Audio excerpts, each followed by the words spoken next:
এক অন্ধ বালক একটি বড় ব্যাংকের সামনে বসেছিল।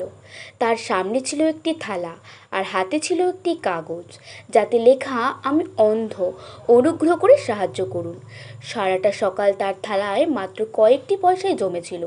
ব্যাংকের এক চাকুরিজীবী ব্যাংকে ঢোকার সময় অন্ধ বালকটিকে দেখল। সে তার মানিব্যাগ বের করে তাকে কিছু পয়সা দিল এবং তার হাতের কাগজটি নিল এবং এর পেছনে কিছু লিখল। এরপর ছেলেটির হাতে তা ধরিয়ে দিল, যাতে সবাই নতুন লেখাটি দেখতে পায়। এরপর আশ্চর্যজনকভাবে সবার সাহায্যের পরিমাণ বেড়ে গেল। অনেক বেশি লোক ছেলেটিকে সাহায্য করতে থাকলো। তার থালাও ভরে উঠল। বিকেলে সেই ব্যাংকার তার অফিস থেকে বেরিয়ে ছেলেটিকে দেখতে এলো। তার গলা চিনতে পেরে ছেলেটি তাকে জিজ্ঞেস করলো, তুমি কি সেই লোক যে আমার কাগজের লেখাটি বদলে দিয়েছিলে? কি লিখেছিলে তুমি? লোকটি বলল, আমিও সত্যটাই লিখেছিলাম, তবে একটি ভিন্নভাবে।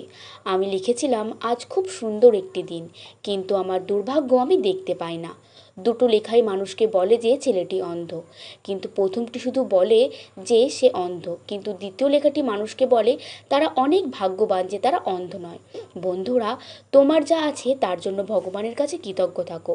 নতুনভাবে চিন্তা করতে শেখো। সবার চেয়ে একটু ভিন্নভাবে কিন্তু পজিটিভভাবে ভাবতে শেখো।